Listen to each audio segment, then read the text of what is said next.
Ini blogbo. Abo bo bo bo bo bo. Miabe gazovio bendejo. Mi kpɔ bia ƒe fie sana gble fi yo gblɔ na nyawo.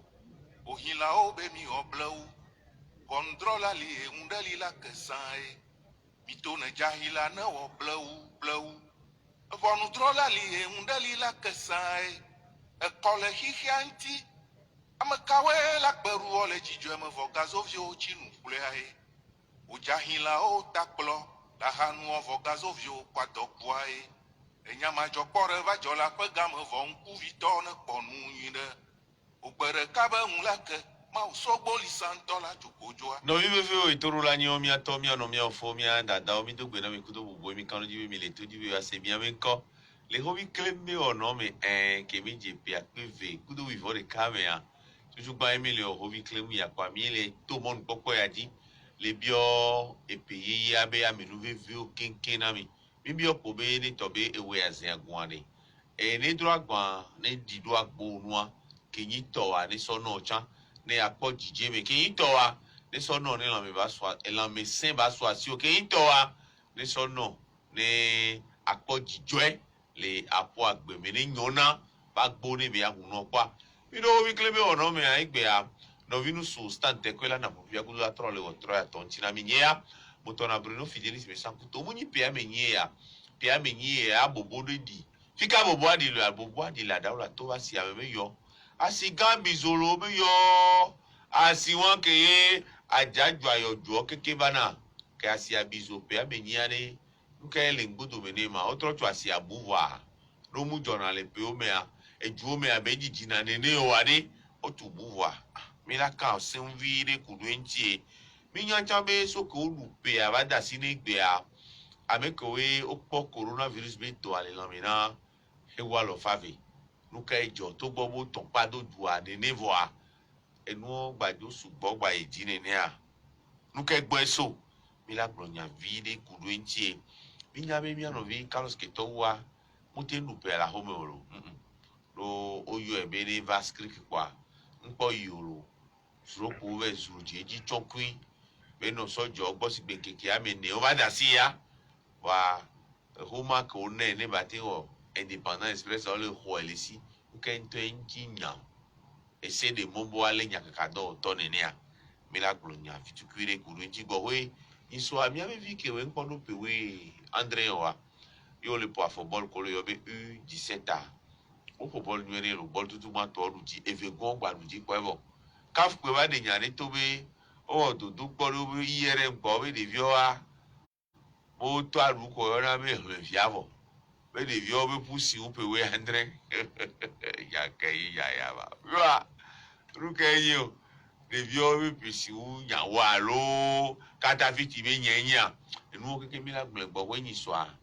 nya ɖe mi le se fli be wo ɖo alo te ɖe edufiɔ gãgã me tɔn efiɔ ko tsana la xɔmea fiɔ xɔ wa be yewo ɖo alo te ɖe wa be dɔ wetri amade efukuti me tɔ le me atakwa me tɔ tsama tɔ ale me gle yi tɔ ale me esɔ gbe be nu la nɔ yi nenea efiɔ ko ye tɔgbo ye dana si ɖo fiɔ dzi wo tsana fiɔ xɔ ya va nana xɔma gbɔea ɖo gɛmɛ ke fiɔ xɔ ŋkpɔ nyi fiɔ xɔ wa efiɔ le du ya me wo gbɔ ye yovo be alo nyawo keke wa le mi le da trɔ do egbea ne mianɔ xɔa me ba nyɔnyuie ɖe ya nɔvi nu so Antoine Fogeno mawu nyɔ foli apanu ele xɔa me le mia gbɔ Antoine D'accord. Review. Benny so. Eke are le didi alo ele subo. Emi agbon po be le sensere. Ele sensere me mi agba samon popo ya adopegbe yawe be mi wo le do me sibere ke be nyine ji voa. Se de kake am bio pe ya be jogbonyu no mi ano sensere o ve klemba ti aba note. Mi bio na me sena mi abe toji no to chambe ko kenken no mi anti pe va ya me ke kaba negbea. Bagba no sensena no mi anti amenu veve ku ya ira ko kenken le dia bava me no. Ami. Baba ne. Enyo mi agblɔ be mi anɔ bi onu nyue lo, obi onu nyue le epe akpe ve kudo we tɔa me. Be nu nyue ne tu yo va eve we tɔ me ngodo me kwa bara va se yo. Be ame nye ya adawo la to va si abe zo bibi be nya gblɔ mo le wa. Kwa epe ame nye ya ya si abi ame ko to no va po vo ya Point d'interrogation quand les balles font et puis à me nibe ngboto me gbea non no c'est à pour to bassin so que français veut na be justice à e me nibe de kola we do be ame ko be ame o e kamalo do be nyon me e be ni glo ke dati kamalo dona be di nya kaso wala na blesa e me ame subo be nya bale kaka me do no inculpé ame do ba kotole de ke be enyan me voa egbe akaro jikele akwenyibe asiado to ezoe vojogbe von tope ame nyibe ngboto me ojodo pemte po gbonbe ameyowe yo kunu me kaka bo ke oso kojono be yawe tozo asenja mi hoso pe edekele pa me dekebe no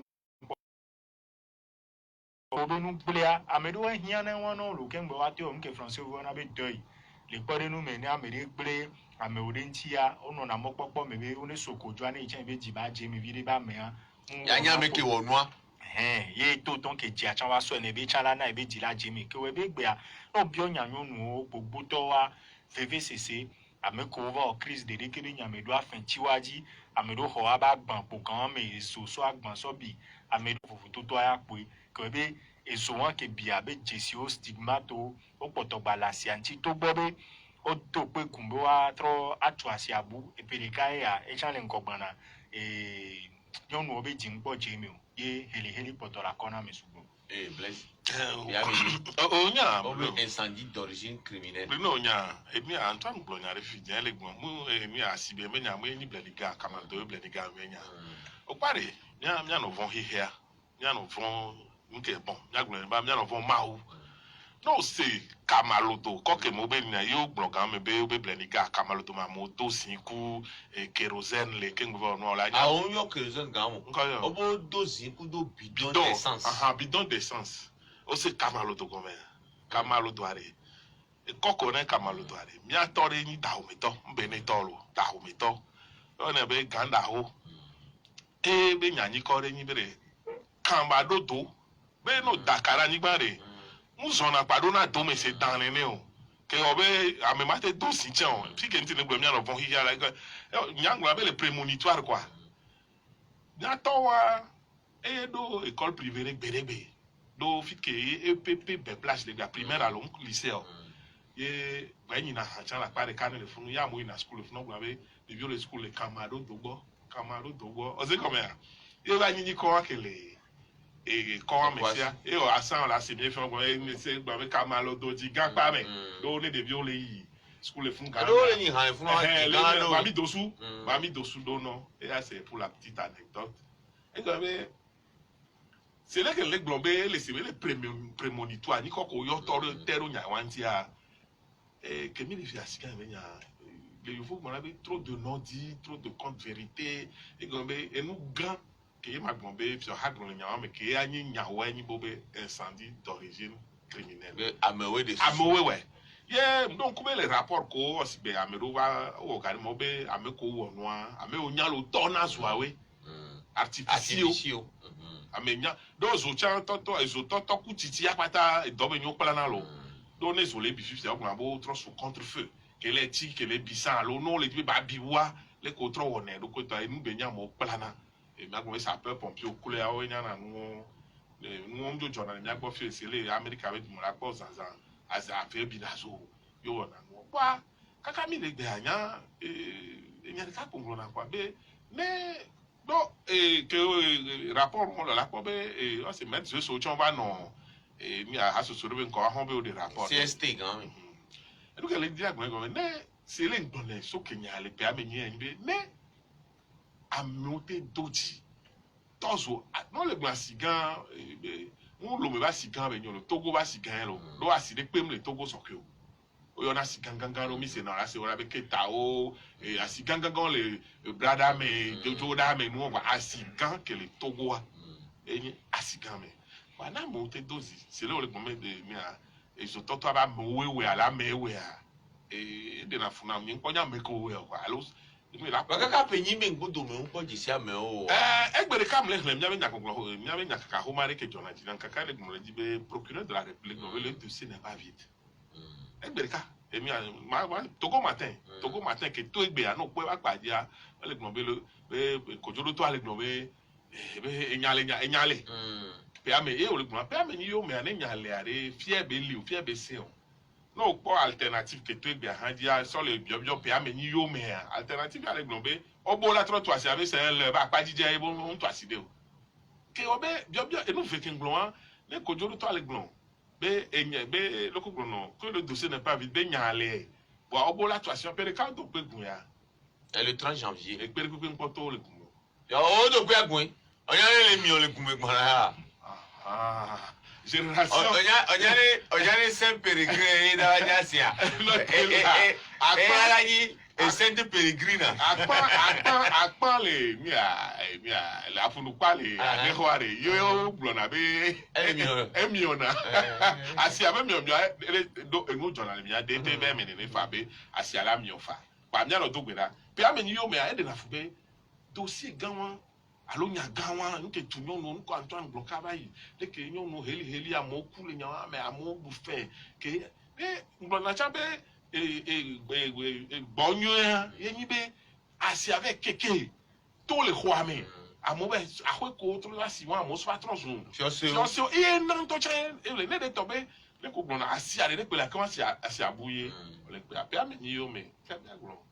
Dronyo le be watro tu ye boa. Eva note kola tu ola to pe gun le pe ape ve kudo ame wi ame ya le pe we tutu gba me keke ame wi agbe ya. Ha konu gan le me o wele amo note po to go be ju tonto le funu agbo we se o pe aba si pe me no to awe no Chantal ya wa che gan di body e va do pe agun le ju to ame yi come yo be oh que nous va doper à Kuna yo wa yo quand nous dit le dajo no be pe we e pe ni ka we tira matin kwa we tiri we nyi we mbodo be kwa ba si ala mio va nyam to funu yin so a zingi pa po e mema ke zingi pa viria Son Covid me. e gbe ojo mi o le pa me Non, le taxi Bruce le donc magazine demi kona le TVT sans grand mais les cas pe télé que les même les dog taxi Bruce les funu anyo no egbe pere to ye no le gbon be ho ala mi ya ela no na mero si bebe em la ke jure po ya po le funu munyi enu be ni o chuna pa anya mi magic ja alo préfabriqué magic to no were ma ko ya okay fifia enu ke le funu enyi be ejo zumbe coronavirus ya be jime keke baja ya gbare coronavirus amule gbo we o to ajito go meme mu adia coronavirus ya to di mars me o to di avril me o ko le mo le mio et moi je les on voir asia on le pas gan be ejuke me o le inaugure asiye yo gasia ka me o le do pe gun o gasia ka me funu e o la po le be o se be cimenterie le no te do o le to gwa ba o simon le kugbesi agbe ba ke fi o be corona le corona ngbe wo pa do les on voir et nous que les oyi ni a présidence wo wa ba da me kwa o pole ke kho yi yo le mi o le e pa me le funu a groupe ko to le funu le o do gasia e nu ka o ma te o la singano fi ke bio avale aye won ye enu yo tongbe a egbe a ni magbon ko be le majiji me a to go be ju don no to chuchugba e jadu akunta na to ke be wo le e pe wetri ton ko ba ya me a ela de ke alo farika be do ke be ela nyo be bio baba be nke wo ye de bio nya asia o yo vo ela nyo be bio baba be nke wo e wo anpo le to ma to na Antoine Bere ngba du Jacob ave no se agbaba ke bele dia kon et nous que Antoine Mutele Bere asigan be tutu egbe trozo enjeu politique que on a be kanalo di kule si bere gade mele ka moglon be asiabe zo toto a chambe c'est abus to vona incendie criminel golé blanc c'est politique be nya do la ko be c'est ton wa be rapport à mais wa ko be e ti du o yo mo be ko la me to yo na be wa wo le kebenu di du ya ge mo le am wa ame o pankore de ole do ke mi le am ona si be awita Jean-Pierre Fabre mi amia be ha do to so sa si aduvo amoyi le Eric Dupuy be na mi do na nkuna mo be no eku ya sigam di po nya wa nya anecdote be ni no eku ya sigam o to sigam ke ndi po wa Eric Dupuy be no eku ya sigam di o amokisa me joy avo sa to ameko gbagbagbagba wa e o be asigame tutu ke o baba wo local oni so a Jean-Pierre Fabe yi la tu asi alo yo be doke gbe ma be district lolo o le glo be pika antoine le dila ikule le nyawo ni be asigame tutu ku matumatu kele gbe être en jeu politique donc no pas structuration ko wo et PAM, établissement public d'administration autonome d'un marché alors qu'on est établissement public autonome des marchés de Lomé. Non, pas structure que benyo wa, sous nous benyo de, que obe et asi obe le ko la place odo wa le ko wa wa centraliser benyo. E bia et nous elle ni prétexte. Donc non pas le kasi obe structure les Lomé be filmer asido ine merio et do ine merio. Oh, pas nous ganga ko ine merio wa. To yo vio no so asiganda o la toi ele ipamba comptable no so abattoir ele ipamba comptable o so atikpoji ele ipamba comptable o so jije nu ba sike la kole wa ke dina e fil e yor e kura puto memera gbe a ele ipamba comptable no so ejana we ba sika ele ipamba comptable pa potio ya enu ko han enu ko le enu cha ko hebe nyilo e la pa o de leo nyanyan kenti o le do toto asiome par rapport à si a de o le envergure nationale oni edu akenken to Bruno o kwale ke o se bebe mi le o si male togo vom te le to asi ho se bebe bere bu toto ko le do asiome asi kwa sibeni awa njima no jo le togo egbe no jo yo wasi o wasi o le kusikale on te blagube Accra do be e to menua be e boaso le cuile abe le autonome ti be ko le glon abi do we nyana yo français bebe e mi ale ko yo na autonome ni no ba no e do ko isi a le do ko isi a le lo be no nyi nya won pata e lo ke le dira gbe be asigan trans en jeu politique voi e wa me ha nya no ko asigan enyi lo ko gbono wọ́n danuna wọ́n cha wa ba pe do to fo ni anyi hwan ko re nana benz onyi hwan ya wa ba pe bon ya be olympia do pe gun kan me mu ya nya wa amede bi om nya amega da si vera gbe ko epo de kan me lo do monter do bien gbon ho tunya amega da si vera gbe ko do monter do funu amoso na fi o ba tuna monter afunu ama le zun asi vivi ko wa bo wa tu asi a olympia be o ame ya le be tendo monter ayo asi a eye la pode ye be pode kan me olympia jo wa ku jo gbe fun to Gruniski va non ko so asi atuwa e tante va pe o yansi we ya de ma va pe asi a okpasi abe histoire e do ke mledi e fi kene dila donc ko mi ko mi le kanson kwa me ka hode bi o mi nyanye ko nyare gbo be ne mi le glasi gan be nya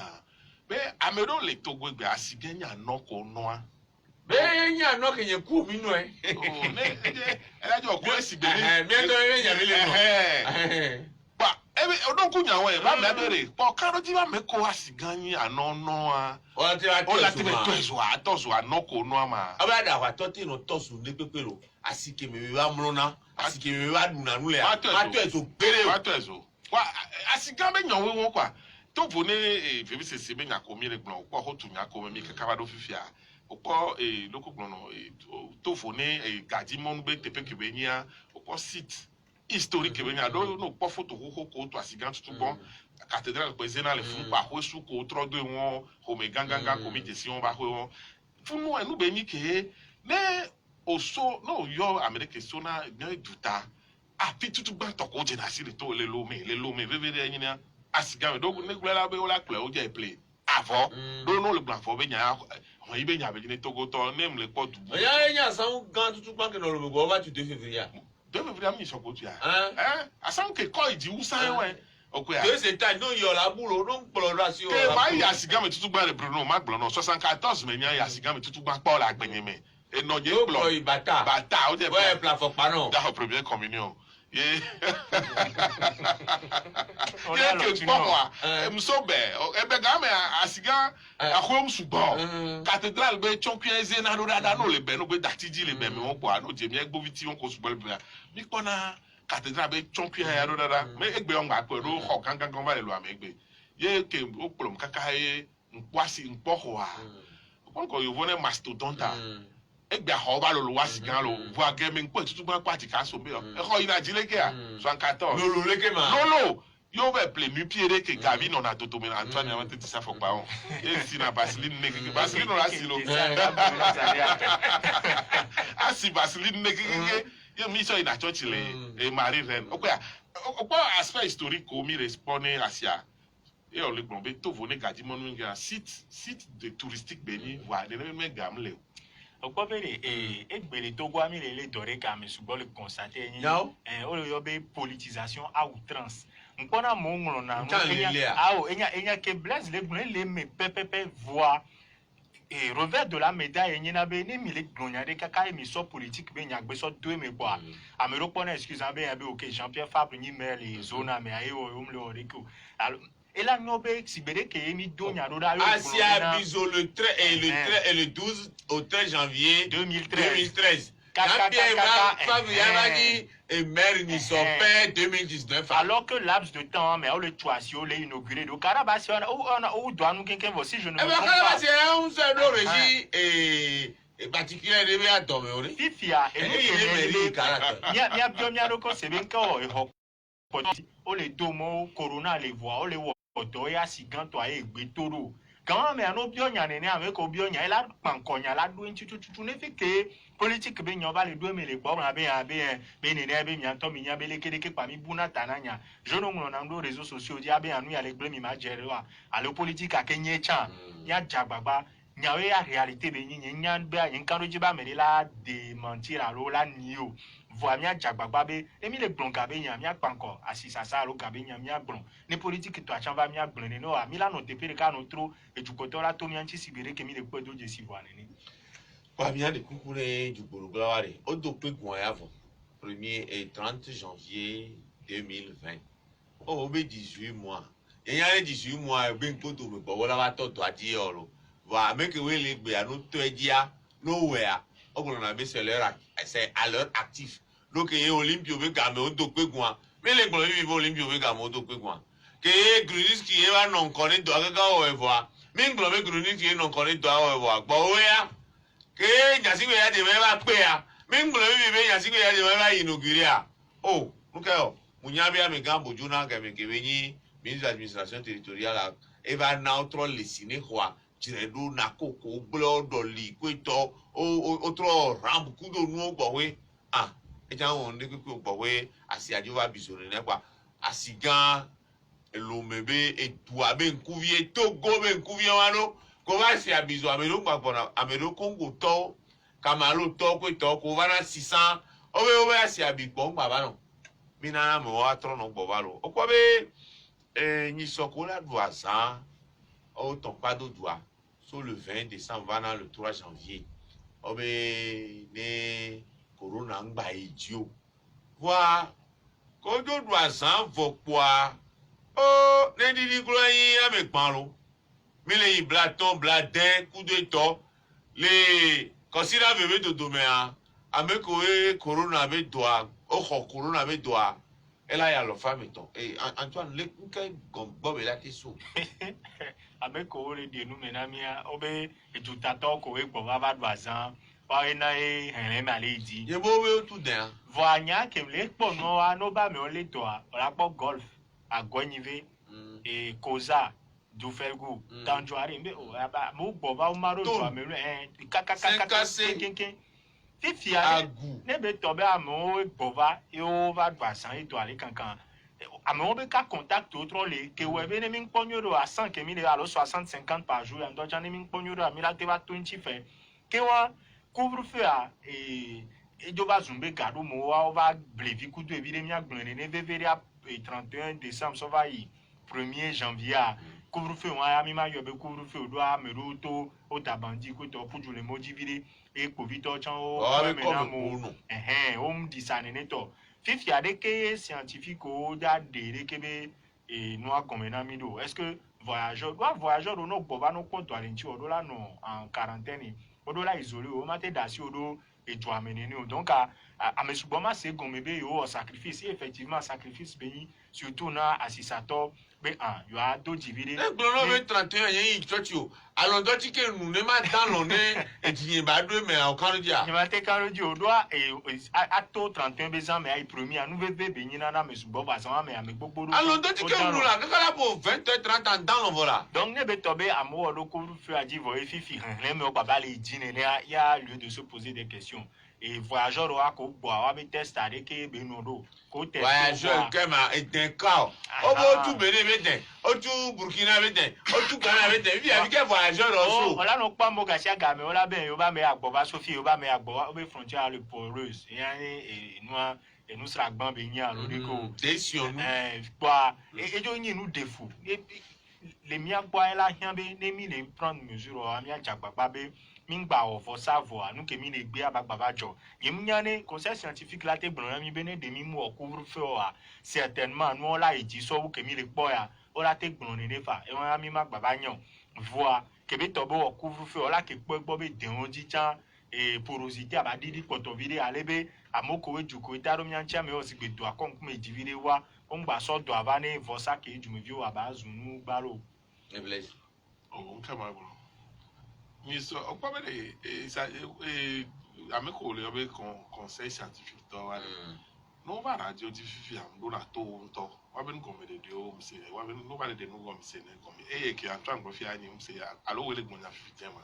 bo be ameko bo ba o ba kankan yo le opio bia be gombo tu de o ma mi so abi le gbonya fi bo be o tu de on va be no ja classe le les siyaira me ah tu bien m'attends non so agbaro asia agbareka kotokureka bo on to ke da so de kotokureka aeroport mi ba ya me hu de pale hu am ogbo so wa we head aba nya wa nyo nya pere ma so nya ware me le me kele ba fifi a do do no to ale gbonbe amu ku fe ke mi o kwasi da fe aba mu o me to vo ne keke 31 to ke amu baba gboji cha mu no o le se gombe ke obe no ja o hele me anu ajo na vo nke enu ke na vo e o na e soto a alo la ime wa ke wa kwasi da fe ku fe ke mi wa re vide de no me na mi a bio ko le no ja si wa ko be ke mi gbonbe ya me hunje pi ale mu wa e so ya mere yo mo donukui nto ame agbova le 31 et la trodio le 12 va be munyabo ona do kosiragbe joragbe ayi ve ododo kwa npo wa konta pa kuragbe de kan yemi amere yo fi kebele o ebe la home obe mate njo nke o ma jo be yo pa na gbo vivi je e fa gbo be o po do ale la mere me yele nwere yele ku pe o yo so mle o ne ku pe le ba be yo be na ele fun ro be eyan kai nya va be ni ye va ododo kwa ro ke eyan ya corona be nya ya jo a ye gbo troju ewusewo be aéroport no yo ve wo todo pa wa o sona résultat soro la pa de mi lo so résultat na fi résultat be négatif résultat be ame négatif si ça me kay yo be le positif donc quand même ça n'est quand même ko ave me ko bo ojo ame butro yo be yi directeur préfectoral de la santé agwe be ele positif enti amatenjo nya kan nya ma be résultat ke jo kwa il est négatif be ngba so ko ma ko so do de aso do ke ele gbon ni e be aso do il a mi ale bi ore ni e ke dire ka lo alors confusion alors confondration non résultat le fier il y a finalement des caméras va ouais do ele o be ma jo be ni e so ble be pour aso jo la le ah o po be e tu me fie po emi le ala be le gbon be o contre expertise be waji clinique bukele o todo para ene o contre expertise ehia do ajome fie po mi le ona be libanais de obe chan e wo test ame no prison le yan me e an to trova o no ro de be résultat baba trova me ato agba de funto e dès que nous allons do la tro reprendre test a ne be to be test ko o chuchu gbon le convaincu ne o do la tro we on le convaincu o so ko ma so résultat o ma kaka INHB signature e be directrice e signé noir la be le négatif là alors business la jo do no ame Leke on le gbe confusion lo alo confondration. Leke on a mo kenyu eta ma. Donc on le gbe yantra le chaka. Confusion. Ah confusion. Ah ya c'est confondration. Allô vos dada no laboratoire erreur médicale ma. Eh bah Et bien mais que aha funu be la nya bo atra test bo ne résultat que tom le sur ne wa. Bo la tra test bo. et nya ma poursuivre amelo. Bruno. Ne mo test. Il y a le homa job le négatif. Wa mo le yo. Be matenjo. Wa mo le yo mbe le Mais on s'en encore là yo. Daltonisme ore. Myopi sévère. Donc homa ale, mais qu'est-ce que homa be le nwere o? Pia nketro le attester be no be le nwere o. Donc homa ale globe wa me ale négatif. On va les obliger aéroport et ça yo. Puis allez, homa le globe le négatif. Nkeji ya me contrôle ton fibre le positif o le. Ah mais on va qu'on sort là yo ya. Un contre sur le rayon. Alors, on duplicata, eh? On duplicata. Alors, Benaville ici. Avec les miens à nous. Et qui avait du bon chlore là de nous, mes amis. Et du bon chlore là de nous. Donnez-moi les nénéas. Nous avons tout quoi pour nous et toi les l'amener à. Mano Kanojo. Nous même les l'amener au Chavo. Elle est coupée à l'onde. Zozo les dîners que toi. Elle a bien à me les tourner officiels. Ye funa cha le vevere sibere ka me ale gbonbo yim le kupo ele nweria e cha npo nyi pero ji no be do am le nchi o ya o voa E ba ni le ko no me ya me ya no be fait que on va tout ba créer et pronomé o yim ko résultat ame on le tout là oui avec pour résultat ba ye pronomé o résultat ame on le bio be e wa le ke o tojo le o to aro e la hia be wa de no me ame on to le bio be le ke be wa ne o capture d'écran ba soro na yo ye be we soro no capture d'écran e le bi ça va pas Bruno, e ko e bevere le are. Kemi na université à school blene, on yan kenti a ndaso comparaison, wa comparaison n'est pas raison. Et toi si bele que Antoine Folie. Ah on va glober to afanu Folie. Afanu Folie on ya be no yi anfon fifi afanu Folie ne ko ja kwa. O su bonto. Abraham gbe to afanu Folie. Fasag no wa jole lo. Ye o be kanyi kwa. Ye wa jogbe fo to onya bo be di o même jour, même mois, même année. Ya Bon, je suis à l'honneur. Il y a des gens qui ont dit que c'est bien qu'il y a des gens qui ont dit mais quand la sort, mais on a beau recours faire, ils vont à l'université, des dimanches, on là-bas, ils vont y mettre et puis anonymat, est-ce que l'anonymat, même temps, on a confusion. Donc, à Ménico, les gens me l'ont fait assis. Et on a globé, et qu'on est bon, venir, il y a un yawabana. Ne bende le jolly. Oh, wa je mu. Abe abe ni ko wa de kasi. E ka kwe. Ke wa enu de le jolly fi ko na no ale. Wa ke kubiro nya wa me. Olu le kubiro nya wanti. Eye mi akeke mi anya be do ale. Biro la cha ire mi ano video gbo su mojiare. Mi ngba no kupla nu ke njonle. Kono vana mi on chocolat vana mi no metro en quarantaine viré. Ça, elle est vivre. Que ça la voix. Euro la voix. Euro coup dollar avant. Avec la main quarantaine, kaka la ba comme la voix la merci. Afokunya danger. Ame dro mi duna. Mi aklomina le. Kemi le blon pebe nya. Mi abi hado to Carlos que to ya mu peolo. Lo epewe tripote ame keke ame gbangbe yo ne homa. Be o le ji. Le screen. Enu anpo ke o kwa. So jova hado ahwe ne kaka o preso yi anti gang eno agbo video akole skrika emi agbo me on kiki amene le funu abe dupele gbo we o abe hak honya va so wo kaka gbo o nya la justice egbe nton so nya ile ke nya kento nyinya nya ne bless masonalo antwa nya kenyinya o munyi sika gati we nya ro bless bro ya funu nya joso we sika gati o be a Carlos que to en no be judo todo osigbe o Brazil o sika gati me o ito o pe ya fide kwa bo be o wa civica be ye gati ojo bu yo so le ko le anya ke article ale gbon ye won nous que choqué à me subo quand me hakba me don dojo no les réseaux sociaux dit po yin be o so convocation do da Carlos que to wa so kurore ke be nyanti à peu près voir be que nous la kebela il faut nous be zan me o va le wan et nous que comme ya me subom si o a e wan doa e nyakaka do to par principe ami doto benyi alo criminel benyi ame benyi Oni dola le do game o abe jiaji si o. munyi be sortu be Alo mama nye be toloris. donc ne be to be délit de presse antique alo be ngronde ke e perojinum lentio alo ajebe no benyi be ngron munene ayo la traité on enyi nya ba pa tutu banto akwa kulia e de ke no va idwa on fifia e skrik be nu dodo e nya ya me chanyi débat be de skrik la tv le nya kakado to do ay ngron no a e nde kale enyi be amero chon susu be o jila so nya kakado to so le gba be obi wa le jumia o mdola o nde pe na okweto mususu aye won ne vaime be nya kakado to don hlo a e sebu o zanane ne vaime be nya kakado to le pere nu mo ve pe le terrorisme be nya me a o mja san ko de la presse ni o do nyaka terrorisme ando le de pe kudo nyaka kato to alo nyaka kato o kwa ela te va veme bo la le nyaka kato to ne bi don la voix be nyaka kato to ngolonu le be nya jojo homa me alo be nye ko blaze mi le fie ma ouve na mi anu mi abade mbu na mo ne va veme be jour de mi abade bu mo ma te va le mi klecha so to do pinpin mi parce que mi gbonyade ke ni ka erreur faute professionnelle ko to o e do pe o le ko e pona de ke be nya bo le pore nu mi o te kudo hack o la donu de kebe nyame kaka ne be de be ado afide alo nyade ba nyi nyade e nya ke chambe la te nyi ne to kaka e o la ko be to le e délit de presse me kudo don wa se o to o la apprécier voilà de kebe nyame a de ke no yi do a mu fion be e do pero le pore nu me a o wa be do sibere kebe dio e wa organisation professionnelle o dénoncer chuchuban de ke inscrit ka aussi be convocation et puis nous on y a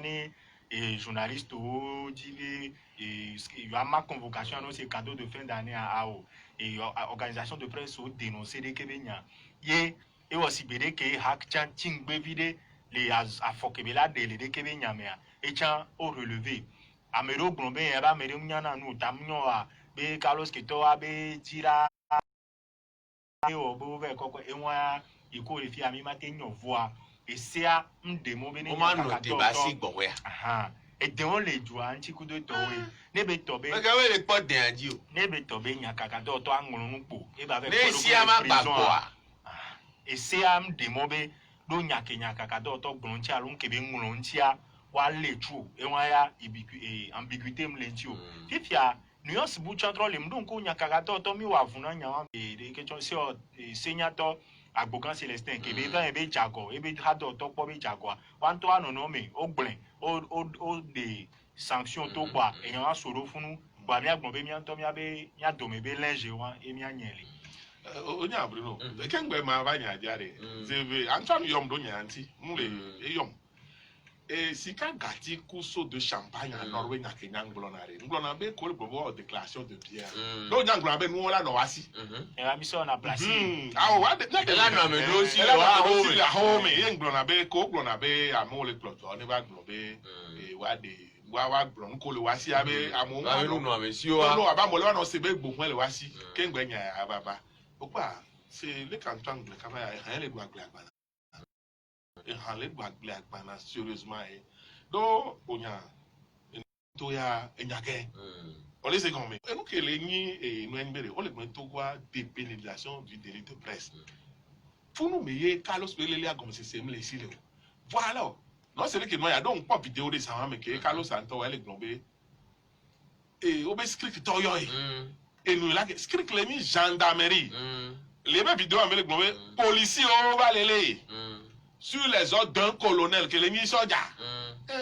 Faut pas ordre de quoi. Gendarmerie, police, et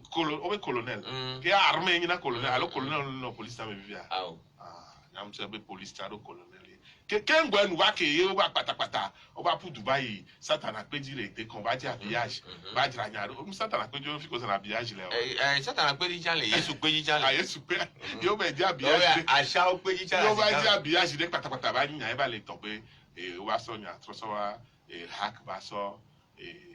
nya so hora ko nya blona no ka saga me de les Français vont dire la hack c'est notre amour et notre chagrin hack game on leur formation ami allo gamon be nyoba allo nulu ko hako na sokwe na do nya nya ka do to nya we lono to gan wa voine game kembele webe dowa do enu ene joya o to afo hack dielo do fike Antoine le poser nyalea délit de presse e ko hack we nu se oh hack we say muse miabe amekinto enu ba de funa me gbe mi la po miaji kele ni miabe du don non toi les relever be limite kele nya nke délit de presse court délit pénal mais avec les mains il y a un sacré saint principe de droit que l'on appelle le général et le particulier alors non mais capitaine on va no swati on va no swati et c'est les babons on va no swati ko on va siati o na gbe ne ku particulier premier nation général on va no siati ku saka ko la loi va dire que capitaine on est non la ouais fa lo wa be do alors c'est un sacro-saint principe de droit et moi le particulier prime sur le général que on peut que du ton entendre il est professeur alors professeur de droit alors nkabo Antoine me kono professeur de droit les béga blé mi soda yem desio et que les si besoni du don toku et diplôme que les si wa amenya na no anya sa les si voilà télé ou si belle dit la seconde il y a dans mes radios voilà les secondes bébé particulier aller voir les sons général aller pour mia voir que ni mia be du don toi et omelette et la chomia dit voilà hack ben yakelo que nya be ti hack ba lo me voir bio ve auto saisir donc saisir-les o gba me hack auto saisir na lo ngabe ne jo entola tembo ya o nu ya be funu mia be do e be do ke ti ni abele wo le bio ke va le Carlos Peña me bere hack nto e o sezina amede be se plaindre les hack do ne mo plaindre et hack be communiquer que be des tokens sur les bouffons et bien Carlos a atteinte à l'honneur et la considération des membres du gouvernement et la fille d'aîné membres du gouvernement va se plaindre alors gouvernement se plaindre bien be ni le olo donc et que voilà c'est hack be démarche à gomme amede be se plaindre hack alors auto-saisine ya ne auto-saisine ya on sait comment auto-saisine la on sait comment voir que on communiquer à un moment non global atteinte à l'honneur d'un des on sait que vient de comment donc au poursuit et nous qu'est-ce n'est pas là game que on les calo ça comme arrêter le rédacteur en chef avec moi au même temps qu'on doit jolo bien hack ma bon gouvernement bu ben yore bien avec hack avec bon ben ben ah to go ya ko bien hack pour nous mais nya hack be communiquer en ambigu dans les kaka que tombé. On a d'accord, Hack Balé évoqué la fille manque de preuves de la part du journaliste. Et c'est de mon ami Benet Tobin Donyadea. Alors, n'a pas de tonama. On m'a pas période. Pas chouindi. Preuve que journaliste là. Elle a globé et Bruno et Blona et Béa. Bruno quoi? Oh, bah, Bruno Burkina, Bruno Burkina. Ah, alors Bruno Amoussou, les Béné. On va te répondre. Viviane, et nous qui m'avons bien de connaître. Nous c'est où les nous qui Carlos Moulame. Non c'est Bioké. Hack sur le dos dit. Yo auto saisine Bioko au blon. Et comme c'est me demande un bébé wa on va ba récipicé la mission Sonia Sorora Kojo me. A dit quoi suspend. On va bateau et Roma bateau ma to là dans des mots chandio. Non, nous quand il est blané là et techniquement les que mingolon na ngoa et nous que Carlos Moula on avait article impersonnel et général. Nous cité Amérique normalement. Et bien là va yo. Tant bien même ne les mébé c'est les que mi les blonds les mianto miamea même so Carlos d'arrêt vidéa c'est ngongolon wa et nya le maté blond senti miambe nya la sino mais maté un blond nya senti ne fa et ne do ke ngolo le ke ade ne do ke le ke ade do mi ona ne ba approche angle et ku journaliste a pe to be ni kwa non mais ke bele ke ngbele ngolo e nwa muye mano muye ole muye Antoine Dano e nwa anyi nya be atomo be nya ku do et mi do mi avec que bien été dans des pères OTM et nous tous les fous mais que mi entend bien là mi avec ñoo les fous que les filles j'en blessé les Antoine et mi Antoine le finé et ben dans nous toi gbegblea voilà OTM là te on fa long blâmer mi nya mais avec les 100 membres le OTM nous ka oye ke yo o On va faire des on be de ko. do ko ko nya kai fu Fifi ale obo so nya. enu ke de fu na ma ni be o ko ben glo na bere me esele a ya ba association pata mba se bobo ba zon hack bo be le de kuku alo be obo mba ho récipiale mi a Carlos independent expression et ni a kazon le kemi son karo fi a ho zo ya o be de me ne hack to bere esia kengwe wa no blokulu abenya chan PPT alors nous on a PPT la patronne de la presse congolaise. Ye be communiquer malin ye le blon so job nya bebere le nyame ame koto no mina no kulwa enu mere do mina te pompo le de ko enu jone e wa ogun be atomi le nya wala te okulwa vane esiale yo procédure o gble so toto d'Ivoire. Fifi ale ojo khokhuma le karasasia. Que kakamia do ho me fi a décision npo tom se o do obe npo vider dossier obena et délibéré agbali donc a gamemi le pompo ya npo nyon voa enu ke le imbe zerika ke a sokudo article ave fonti anya subo le mi la gbon voa e won azumi anto mi abe nyanya magbon et brèche le gbon brèche de be nyasan e va dibe article que be nyon le blanc et tous les internet dit réseaux sociaux dit joda gbe kengbe be va le tous les nya jojo homa me blada gbe ye code de la presse a couvrir nya kakado to le be do me kudo et mutomon presse en ligne audiovisuel écrit tout kudo to voix réseaux sociaux wa code pénal ye ogbonbe no pour publication de fausses nouvelles là code pénal la so po et on a be funu et brèche on be nya ke le gbon mais inscrit qui a zorodo voix c'est dire que ngbola et mi akpori kazon ma gbojidea onya Antoine ni soirée la home tame do kemi le fifi a ne mi le ahodo Thompson asifion no e o ene mi le gbon presse benya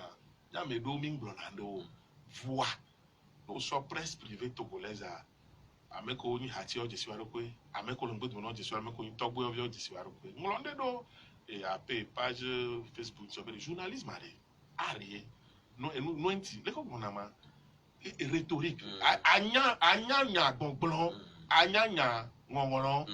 anya de trotro ala anya lo la tro alo vinuno be nya kakado to a mingba no so epo me na no po na mi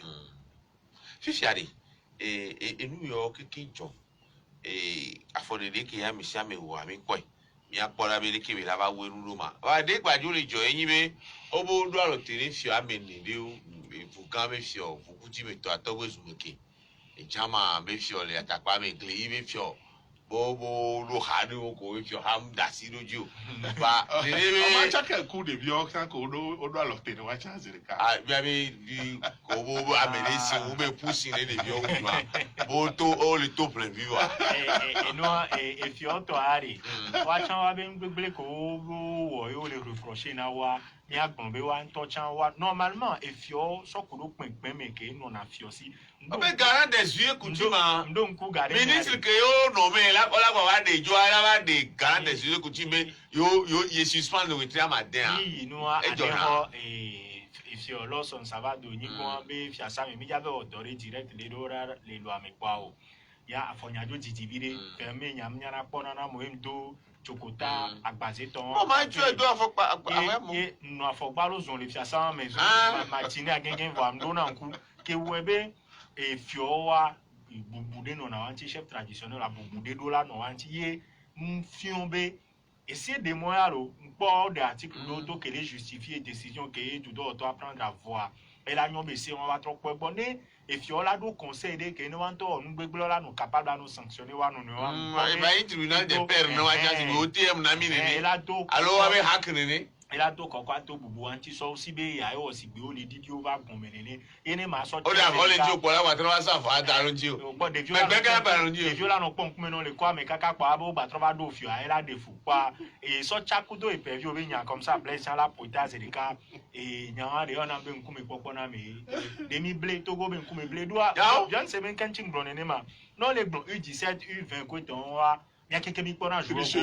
tricherie ya keke mi pona jouer la poste ça no didi na kula la mais ala tri akota la no gagara ga bola be 17 ans quand même bah ayo si bébé okpo be mia be kume Ligo bobo be songo be mi va le bobol kudo ligo be songo pa. Ame ebeke ligo be songo sia. O ma je mi nye. wa ejo ke ko na kata ti ya be mdo pe we adre mi le ko la ho ma no e o mi le ko pe we dre la be be go de bi elele bol le be ni akaro ji be ado pe wa ba echa amebi tuki o be na nani o kware e fi o be nyare o egba tugba bi ekli sa ni afogba ke mo ekli sa o po kulo yo no to ahwa oto zankli wo o mdo na afogba e de ke do la ho ya me o ma de alo han le me aforo o ma da fora bocha la me ko to ko yin fi ovio o sanedali Ola do ferme vo ma do chokota. Oh, chokota ma do hini ba. O bi hini ba o ka fo kale go ti me na. No go ti me ne o. E de kai do na le be fi osame. Enenyi ngba be o. Tu gba bi o ni. Le son anti ta ta na. So bi channel ye gba e ke pe hala o. Alo ka pe to bi. Ale afo gba pe to bi no ye. Asiongbon no ye channel o ko. O kware nyawe okpo oso na kpode nde. Le ne ke o la kpo fi obo wa. Ni minister otu fi ola kpolo no kwasi pe. Mo le sele kana lo ne ma Ashanti Kenya amampuru na megbocho wa wo fi edukloto e bobo ne ampu na ndado nyanti no cho se ba de gbo be won la si ola do nya to me ne be amele kwa ye la gbonya ho la gbo na me ai ha na tro gbo ne on gbo be nu am nyan to kula alo moro na ba oh abe ko le gbo wa ne dialo bi anya buye alo ndaje a nene be nu am ya be fi o le fi agogo to wa omle no mo nya kucha opo be gari me na ni ko ba so jardin street en jardin meria o ba so jardin retraite ko ba le trophée le copio me kweto pa enu chaka ya we o le gbonya be be togbo we fi o do wa be du don no tora te ba noté to no ma o be le ke procédure ina do no chonwa du don no to ena no homa gbogbo don to le ado du don chef canton wa c'est décret pris en conseil des ministres ya président signé ne canton e wa no ni chef de village et ya ministre signé na arrêté a chef de quartier no ni chef de quartier kudo to a e maire we kudo ministre e o pona nu o ya be wa ba wo mama ne no fi obe nu wa me bide kebile asime canton le gben enyam le no enyam to fu ne don ti ke du don no to o be odo hade ke so hade so gbo peto yem na be fi ochon le do hade akpe hotel le do yem no alo ki akese haya e ba la de fundo vokuti mi aba jama ku gliya yenya ko la te do alo kola be hai do vokuti mi agbaja de won ya le jo gogo mi agbo jama ku gliya jojo yi atupam Atakpame. Ngbe le gba atupame. Atakpame. Ni plateau me. No gbo igbe jama bi fi je ni ya. Ife o ile fun. Am just jama. Ogba. Le o igleya o la gbo kafla Yoruba o bi don le fun. No mo just jama la kosikiti jama aponu asigame nyanya yen ko na po e ba la sue o to na fufile le fun ba ya bele de bi o be nyade nse colonel ki apo vi ben ko go be dia ne nu ke be gbon ale me o po me na mi toto e do le gbon be kaf to le gbon yo kaf ba me e yere m ko le gbon apo fu me ne de bi o do machine de gbon no po fu me no kwa no be le ke si wala yo la no de kaide wo Poudrière. Et je n'ai vu, mais maman Kassouana, 21 ans, l'école primaire Poudrière, 21 ans. Bah, on t'en pouvait ça. Il y a le bleu là. Il y a le bleu là. Maman Kassouana. Bless. Gameyi. On parle de Gameyi dans Poudrière, là, c'est des buffets. Et de hier, les Gameyi n'ont pas pu mener. Nyawari edi fuba ga binare no bleari awe ne lo le ware lo biwe blue na tira be ti yin mi ame nyaya kwa de bi odu ji se fe bo ra demi final gba le po bola be vere ntolo no vi o mi da pe na mi si gbere ke mi do to mi se mi ame kwa no vi nu su stante ko la fupia go do trole wi troya tontina mi yam to na bro fidelis me sakoto Antoine afanu ko do bless salawa we no gbon ile ho ame ame ke wo camera na mi he mi la te ba ko mi le La Gazette du Togo dit, les YouTube dit, oyone be fo koku ayi eklo mi da pe ni mi akeko do mi ameko keke do to mi bye bye